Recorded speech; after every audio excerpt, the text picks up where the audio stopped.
Hello friends, നമ്മളിന്ന് പോകുന്നത് താമരക്കുളത്തുള്ള green forest എന്ന് പറയുന്ന ഒരു പാർക്കിലേക്കാണ്. മുൻപ് നമ്മളിവിടെ വന്നിട്ടുണ്ട്. അന്നേരം റോഡൊക്കെ വളരെ ശോകമായിരുന്നു. ഇപ്പോൾ റോഡൊക്കെ നല്ല വൃത്തിയാക്കിയിട്ടുണ്ട്. ഇതാണ് ഗ്രീൻ ഫോറസ്റ്റിലേക്കുള്ള മെയിൻ എൻട്രി. ഇവിടെ പ്രവേശിക്കുന്നതിന് ഒരാൾക്ക് 50 രൂപയാണ് ഫീസ് വരുന്നത്. കുട്ടികൾക്ക് 3 വയസ്സ് വരെ ഫീസൊന്നും ഇല്ല. നമുക്ക് ഇതിനകത്ത് ഒരുപാട് റൈഡുകളും കാര്യങ്ങളുമൊക്കെ കുട്ടികൾക്കും മുതിർന്നവർക്കും വേണ്ടി അവർ ഒരുക്കിയിട്ടുണ്ട്. ഏകദേശം 18ഓളം റൈഡുകൾ ഉണ്ടെന്നാണ് നമുക്ക് അറിയാൻ കഴിഞ്ഞത്.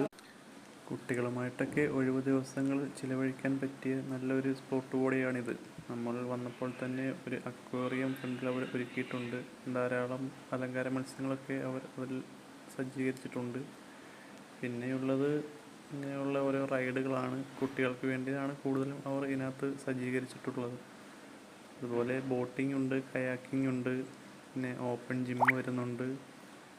അങ്ങനെ കുറേയധികം ആക്ടിവിറ്റീസ് അവർ ഇതിൽ ഉൾപ്പെടുത്തിയിട്ടുണ്ട്. പിന്നെ ഇങ്ങനെയുള്ള ടോയ് ട്രെയിന് കാര്യങ്ങളൊക്കെ ഉണ്ട്. അതുപോലെ നമുക്ക് ഒരു അമ്പെയ്ത്തും കാര്യങ്ങളുമൊക്കെയുള്ള ഒരു സ്പോട്ട് കൂടി അവർ ഇതിൽ ക്രമീകരിച്ചിട്ടുണ്ട്. ഇതിനൊന്നും പ്രത്യേകം ചാർജുകൾ അവർ ഈടാക്കുന്നില്ല. എല്ലാത്തിനും നമുക്ക് 50 രൂപ മാത്രമേ ഇതിനകത്ത് വരുന്നുള്ളൂ. അത് നമുക്ക് വർത്തായിട്ടാണ് എനിക്ക് തോന്നിയത്.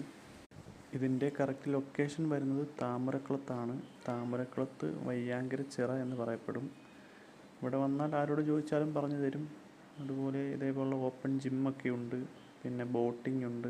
ഇതിന് മുമ്പ് പല പ്രാവശ്യം വന്നിട്ടുണ്ടെങ്കിലും നമ്മൾ ബോട്ടിംഗ് ഒന്നും അങ്ങനെ ട്രൈ ചെയ്തിട്ടില്ല. എന്തായാലും ഈ പ്രാവശ്യം ഒന്ന് ട്രൈ ചെയ്യാമെന്ന് കരുതി. ഒരാൾക്ക് ഫീസ് വരുന്നത് 100 രൂപയാണ് ബോട്ടിങ്ങിന് വരുന്നത്. എന്തായാലും ബോട്ടിങ്ങൊക്കെ വളരെ മനോഹരമായിട്ട് തോന്നി. കാരണം ഈ ഒരു ചിറ മുഴുവൻ അവർ നമ്മൾ ഇതിൽ കൊണ്ടു നടന്ന് കാണിക്കും. എന്തായാലും ബോട്ടിങ് വളരെ മനോഹരമായിട്ട് എനിക്ക് തോന്നി. കാരണം നമ്മൾ 100 രൂപ കൊടുത്തു കഴിഞ്ഞാലും ഈ ചിറയുടെ എല്ലാ കാഴ്ചകളും നമുക്ക് ആസ്വദിക്കാൻ പറ്റുന്നുണ്ട്. അതുപോലെ ഈ ചിറയുടെ മധ്യഭാഗത്തായിട്ട് അവർ ഹട്ട് പോലെ ക്രമീകരിച്ചിട്ടുണ്ട്.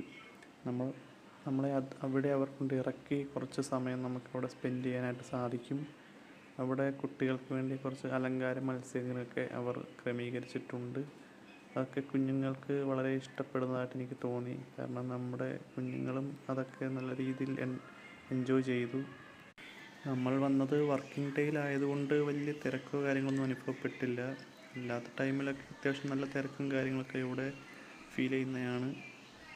എന്തായാലും നിങ്ങളും വരിക, വന്ന് ഇതൊക്കെ ഒന്ന് എൻ്റർടൈൻ ചെയ്യുക. അങ്ങനെ ഞങ്ങൾ ബോട്ടിങ്ങൊക്കെ ആസ്വദിച്ച് തിരിച്ചു പോവുകയാണ്.